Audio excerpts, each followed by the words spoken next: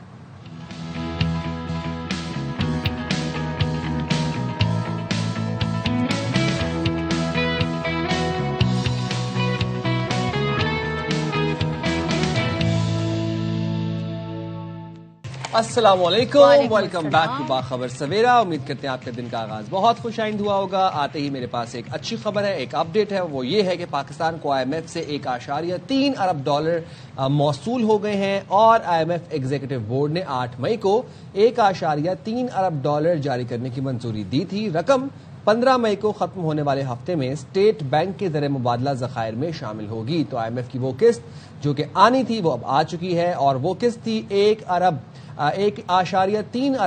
کی، جو کہ IMF ایگزیکٹو بورڈ نے 8 مئی کو $1.3 ارب جاری کرنے کی منظوری دی تھی، اور اب رقم 15 مئی کو ختم ہونے والے ہفتے میں اسٹیٹ بینک کے زر مبادلہ ذخائر میں شامل ہوگی. چلیں جی ذرا بات کرتے ہیں، جدید دور کے جدید تقاضے ہیں اور دنیا تیزی سے اب آپ مختلف دیکھتے ہوں گے کس طریقے سے اب AI نے جگہ لے لی ہے، کس طریقے سے ڈیجیٹائز پوری دنیا ہو گئی ہے، اور اب جو کام کی رفتار ہے وہ اس وجہ سے بڑھ بھی گئی. تو آج کل کے جو بچے ہیں ان کو اب ایک کہتے ہیں نا کنونشنل ایجوکیشن سے نکال کر ان کو جدید تقاضوں سے ہمیں آہنگ کرنے کی بہت ضرورت ہے. اور اس حوالے سے اگر ہم دیکھیں ڈیجیٹل اسکلز کی اگر ہم بات کریں وہ سیکھنا بڑی ضروری ہے. بلکہ میں صرف بچوں کی بات نہیں کروں گی، آن جاب جو اس وقت لوگ ہیں ان کے لیے بھی بہت ضروری ہے، خاص طور پر جن کو 20 سال ہو گئے ہیں، 25 سال ہو گئے ہیں کام کرتے ہوئے. اگر وہ مزید چاہتے ہیں کہ ان کے کام جو ہے بہتر ہو اور کمپٹیشن جو اب ان کو مل رہا ہے ینگ آنے والے بچوں سے اس کے مقابلہ وہ کر سکے، تو انہیں ضروری ہے.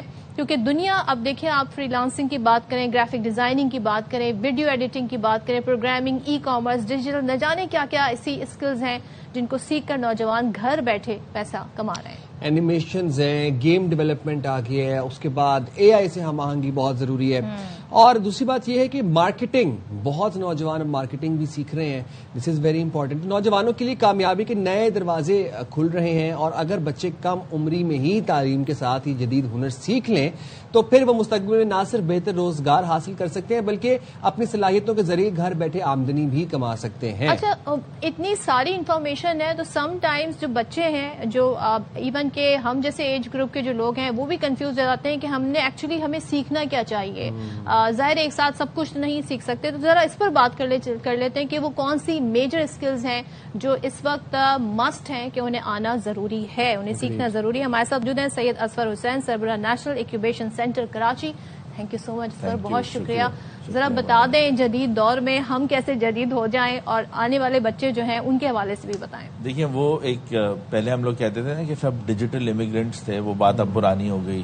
پھر کہنے لگے کہ ڈیجیٹل نیٹیوز ہیں، یعنی آپ جو ہیں بچہ پیدا ہو رہا ہے اس کے پاس گیجٹس ہیں، ٹیبلٹس ہیں، وہ بھی بات اب پرانی ہو رہی ہے. اب سب کہہ رہے ہیں کہ آپ نیکسٹ جنریشن AI نیٹیو ہے، یعنی اس کو AI بیسڈ ٹیکنالوجیز پہ کام کرنا ہے. اچھا، جب AI کی بات ہوتی ہے تو لوگ اس کو بہت کمپلیکیٹ کر دیتے ہیں کہ ہم نے کوئی کوڈنگ پروگرامنگ ہی سیکھنی ضروری ہے. آپ کوئی بھی ایسی چیز سیکھ سکتے ہیں، اسکلز جو آپ کی روزمرہ کی چیزوں کو آسان کر رہی ہو. پہلے اگر آپ دیکھیں تو کوئی بھی ہم سیکریٹریل کام کرتے تھے، ہم ایک ای میل لکھتے تھے، ہم کوئی بھی کانٹینٹ جنریٹ کرتے تھے اپنے آفیسز میں. کوئی بھی کام کر رہے ہو، آپ انجینئرنگ کی جاب کر رہے ہو، آپ ٹیچنگ کا کام کر رہے ہو، کوئی بھی کام کر رہے ہو، اب کانٹینٹ کو ریفائن آپ کر لیتے ہیں AI کے تھرو. اس میں کوئی حرج نہیں ہے، اس میں کوئی چیٹنگ نہیں ہے، اس میں کوئی کسی قسم کی، کیونکہ آپ نے بنیادی آئیڈیا آپ کا ہوتا ہے، بنیادی آئیڈیا اب اس کو آپ پرومپٹ انجینئرنگ کہتے ہیں عام الفاظ میں. تو آپ ایک اچھا پرومپٹ دیتے ہیں، آپ کا آئیڈیا ہوتا ہے، اس کو ریفائن کر دیتا ہے وہ کانٹینٹ.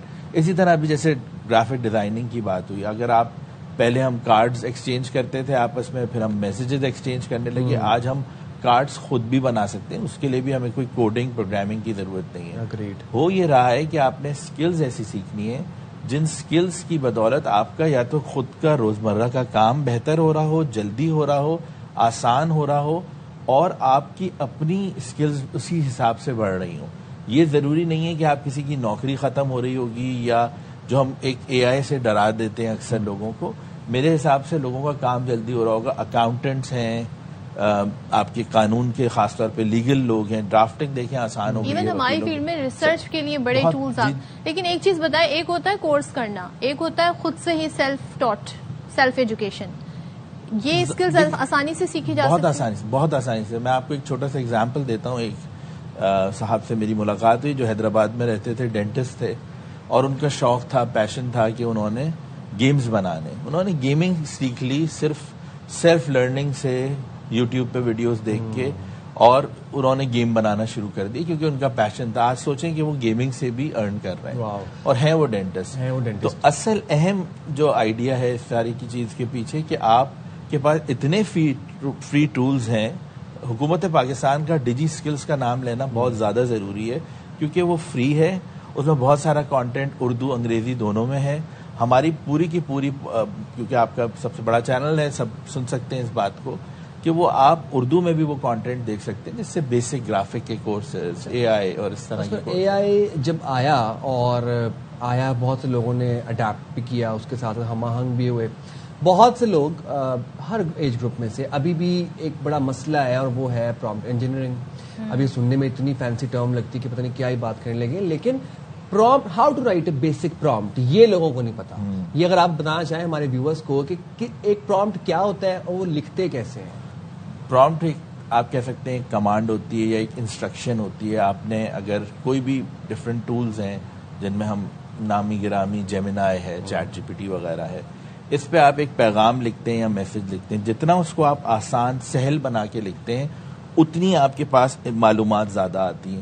پھر اگر آپ اس کو اسپیسیفک کرنا چاہیں, اس کو کوئی بڑے بڑے پیراگراف نہیں لکھنے ہوتے, آپ نے صرف معلومات کو, جیسے جس کو ہم کی ورڈز یا ٹیگز کہتے تھے پہلے, اس کو اب ایک لائن دے دی, ایک جملہ لکھ دیا, اس سے آپ کو معلومات ساری آ جاتی ہے. تو پرومپٹ انجینئرنگ میں جو سب سے اہم چیز وہ ہے کہ آپ سہل بنا کے, آسان بنا کے, جو آپ ہدف چاہ رہے ہیں اپنا وہ لکھ سکیں. ریسرچ کے لیے, جیسے ریسرچ کے لیے آپ کو پوری کتابیں آپ ڈھونڈتے تھے پہلے, اب آپ نے یہ کرنا ہے کہ اسپیسیفک ہو کے ایک سینٹینس میں کیسے اپنا پیغام دینا ہے. تو جتنا آسان آپ میسج لکھیں گے اتنی زیادہ آپ کو معلومات اس کی آسانی سے آئے گی. اچھا, اس میں ایک چیز جو ہمارے یہاں بہت کانٹرڈکٹری ہے وہ یہ کہ ہم سیلف لرننگ تو کر رہے ہیں, خود سے سیکھ رہے ہیں بچے, اسکولز میں ابھی تک وہی روایتی ایجوکیشن سسٹم ہے, وہی کتابیں پڑھائی جا رہی ہیں. تو یہاں پہ ہمیں کیسے اسکول کالجز کو اس طرف لے کر آنا, کوئی سسٹم, کوئی آپ بتائیں کس طرح ڈیجیٹل اسکلز کی طرف لے کر آئیں, کوئی کورس ہونا چاہیے, کوئی سبجیکٹ ہونا چاہیے. دیکھیں اس میں میرے خیال سے یہ والا ایریا بہت کم لوگ ڈسکس کرتے ہیں, میں چاہوں گا اس پہ بات ہو. پہلے تو اساتذہ کو, ٹیچرز کو بھی ٹرین کریں.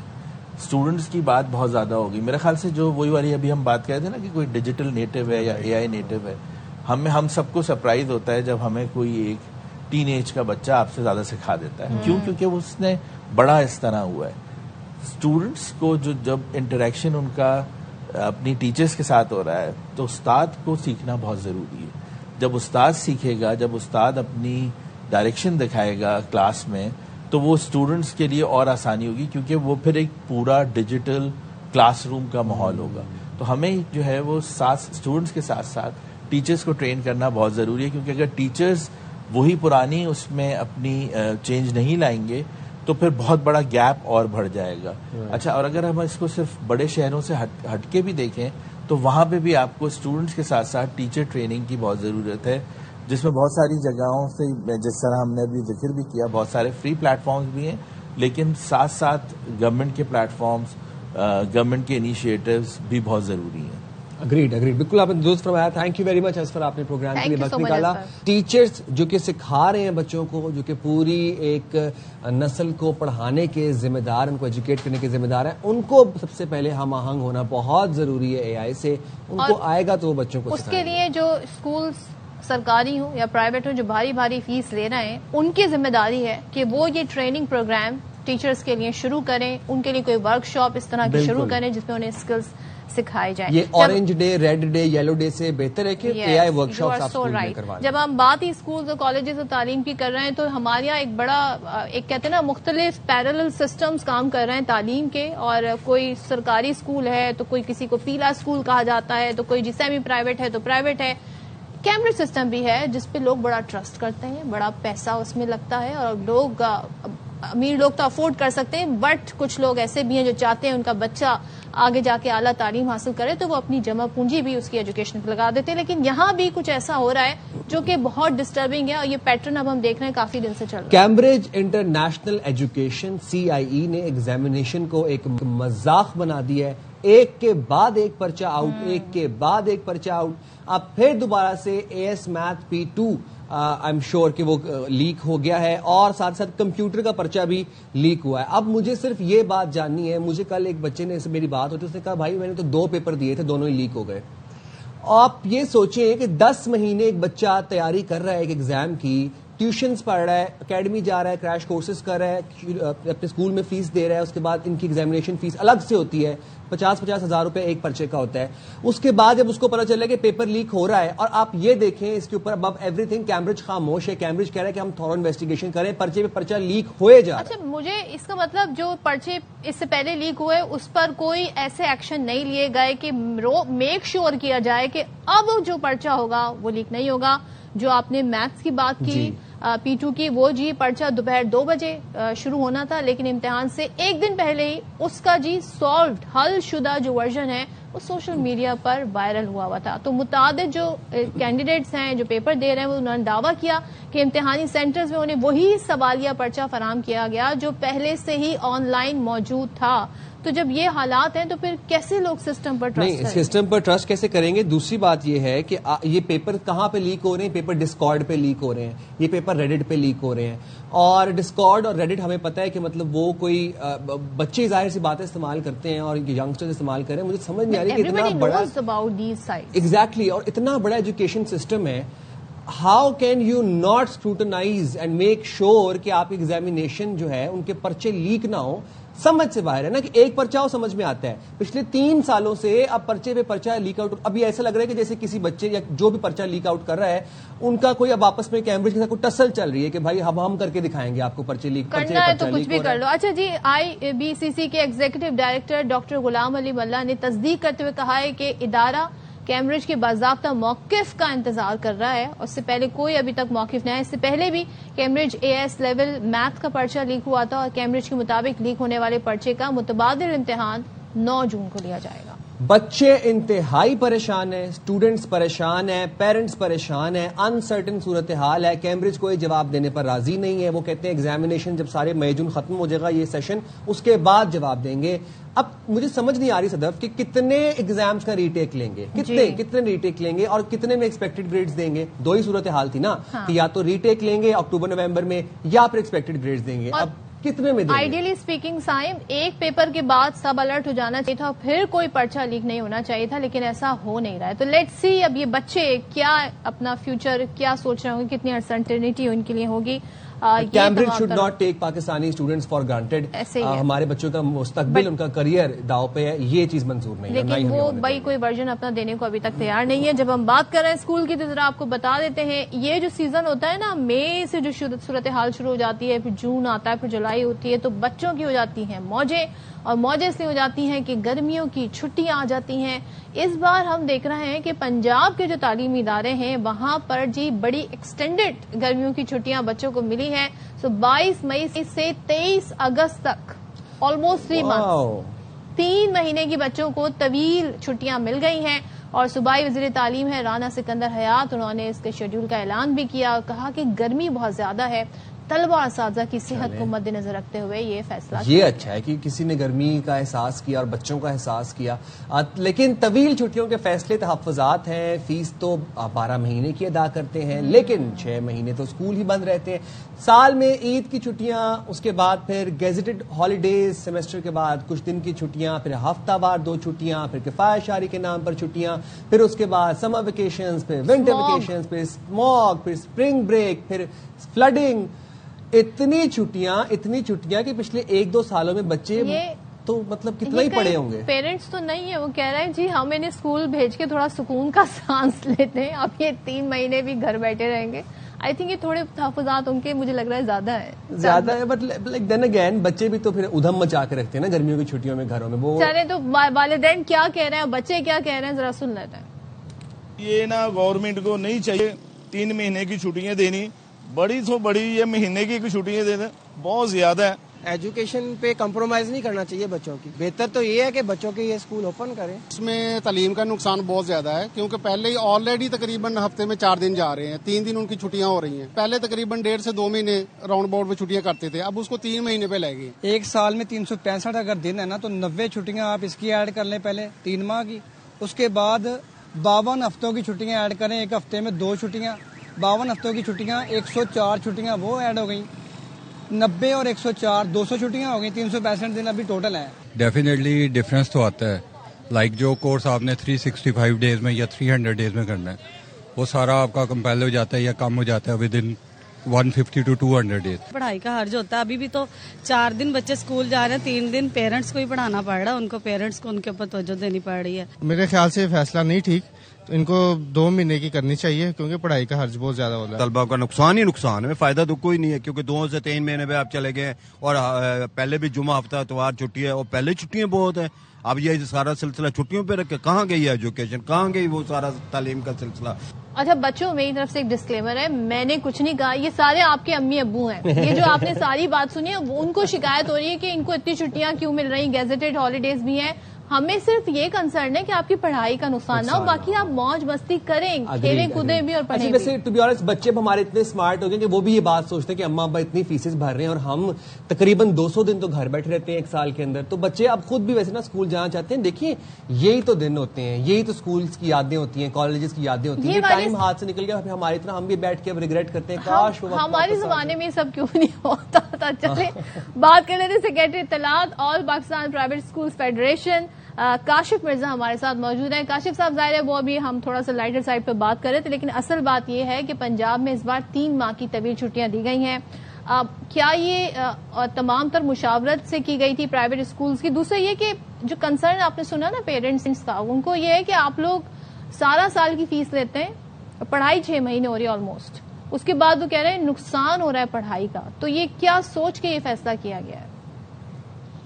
پہلی بات تو یہ جی کہ گورنمنٹ کبھی بھی جو ہے اسٹیک ہولڈرز کو نہ کبھی آن بورڈ کرتی ہے, اور عموماً ایسی جو اطلاعات ہیں ہمیں میڈیا کے تھرو پتہ چلتی ہیں. یہ پچھلے کچھ 7-8 سالوں سے جس طرح کی گورنمنٹ نے ایک روش اختیار کر لی ہے کہ بغیر مشاورت اور یکدم ایک اچانک ایک ایمرجنسی اناؤنسمنٹ آتی ہے, اور یہ پیرنٹ کا کنسرن بالکل درست ہے کہ 1 سال کے اندر انٹرنیشنل سٹینڈرڈ جو ہے وہ 240 ڈیز کا ہے, جبکہ پاکستان انفارچونیٹلی ان بدنصیب ملکوں میں ہے جہاں پہ 100 یا 120 ڈیز رہا کرتا تھا, اور پچھلے 5-7 سالوں میں تو ایسا ہی تھا. لیکن یہ 2 سال جو پچھلے گزرے ہیں یہ 100 ڈیز سے بھی کم ہے. اس سال تو جنگ کے نام پہ, پیٹرول کے نام کے اوپر ایک نیا ہمارے اوپر جو فارمولا آزمایا گیا ہے, جو 6 ڈے ویک کی جگہ 4 ڈے ویک کیا گیا ہے, اور جس کا کوئی فائدہ نہیں ہوا.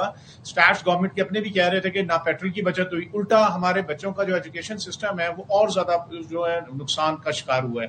ابھی آپ کے سامنے نیا سیشن شروع ہے, آپ 3 ماہ کی چھٹیاں دے رہے ہیں, سندھ میں 2 ماہ کی چھٹیاں ہیں, دوسرے صوبوں میں بھی 2 ماہ کی چھٹیاں ہو رہی ہیں. ان حالات میں پنجاب میں کوئی خاص کوئی ایسی گرمی بھی نہیں ابھی تک, جو مئی جب تک گزرا ہے وہ حالات ایسے بھی نہیں ہے کہ ویو کوئی ایسی آئی ہو. لیکن اگر ہے بھی تو اس کا آپ کے پاس الٹرنیٹ موجود ہوتا ہے. آپ اس کو آپ یہ کہنا چاہ رہے ہیں شارٹلی, آپ یہ کہنا چاہ رہے ہیں کہ پنجاب کے جو ایجوکیشن منسٹر ہیں رانا سکندر حیات, وہ آپ سے کسی قسم کی کوارڈینیشن نہیں کرتے, جبکہ آپ سیکرٹری اطلاعات all Pakistan private school association ہے, تو آپ کے ساتھ ایجوکیشن منسٹری بالکل کوئی رابطے میں نہیں ہے, کوارڈینیشن میں نہیں, آپ کو آن بورڈ نہیں لیا جاتا؟